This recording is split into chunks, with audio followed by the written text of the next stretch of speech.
a quarter of claim denials start before the claim is ever even sent to the insurance company. Here's the deal. It's not your software or your billers. It's your data capture. I'm going to show you exactly how to stop these billing errors from happening at their source so that you can stop this problem before it even starts. Fix this one area and you'll see payments start to come in faster. Hi, if you're new here, welcome. My name is Jasmine Vializ. I'm so happy that you've made it into this space. Here at Inlera University, we are committed to alleviating the stress and confusion in the business of healthcare. Today's video is a part of a series of videos related to tips to help you get your claims paid faster. Today's video, we are talking about the source of 25%, almost a quarter of billing errors, which actually start where your claim begins, right at the front desk. You'd be shocked to know that these errors could be costing you thousands. Here are 3 ways that you can stop these top rejections before they even start, before they even reach the clearinghouse. Here are 3 ways that you can stop these rejections before they even reach your clearinghouse. Tip number 1. Verify your eligibility for your patients every single visit. No excuses. Whether you choose to use a software that has real-time eligibility or you need to do this process manually, you must take the time to verify your patient's eligibility each and every visit before the visit happens. Double check your patient's coverage, whether they have an active plan, and confirm their copayment. Tip number 2, keep your patient's data clean. Ask your front desk to verify your patient's information when they come into the office. Confirm that they're still living at the same address. Make sure that their name has not been updated, perhaps for some things like marriage or divorce.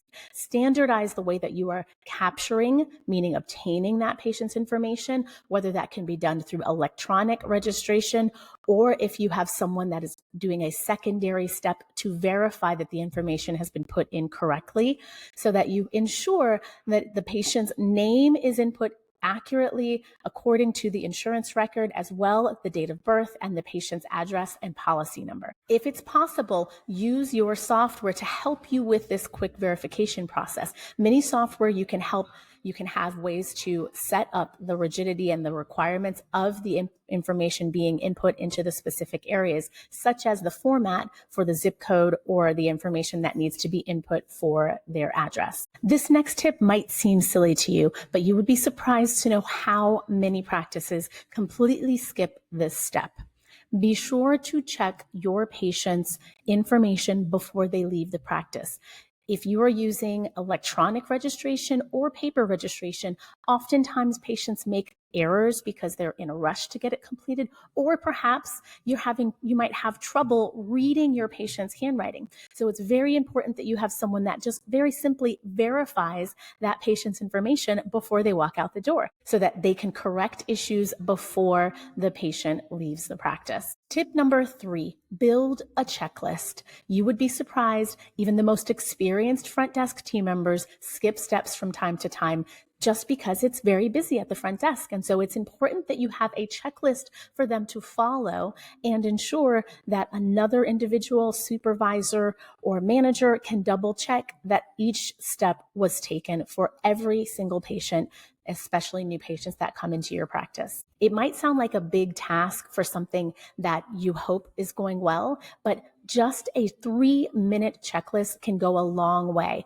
It can help support your staff, help them feel confident that they are completing all of the necessary steps to ensure that their job is done. The important things that you're going to want on this checklist is verifying that the demographic information was confirmed. That's the patient's name, date of birth, and their address. You're also going to want to verify that the patient confirmed their insurance information and that the step was taken to verify that patient's eligibility and benefits for the services that are going to be provided. Lastly, you're going to want to make sure that it was confirmed whether an authorization or referral is required, and a step again that a lot of providers and practices skip, verify that the provider that is going to be seeing this patient is actually in the patient's network. In our next episode, we're going to talk about how to ensure that you have a clean claim before that claim goes to your clearinghouse or the insurance carrier, meaning that the claim gets paid the very first pass, the very first time that the insurance company receives that claim. Go ahead and subscribe now so that you don't miss out on these very important episodes to help you get paid faster. Okay, I hope you found today's video helpful. Let me know in the comments below what resonates with you most. Don't forget to make sure that you're subscribed so that you don't miss out on this helpful information to get you paid faster. Thank you so much for being here. I'll see you in the next video. Take care.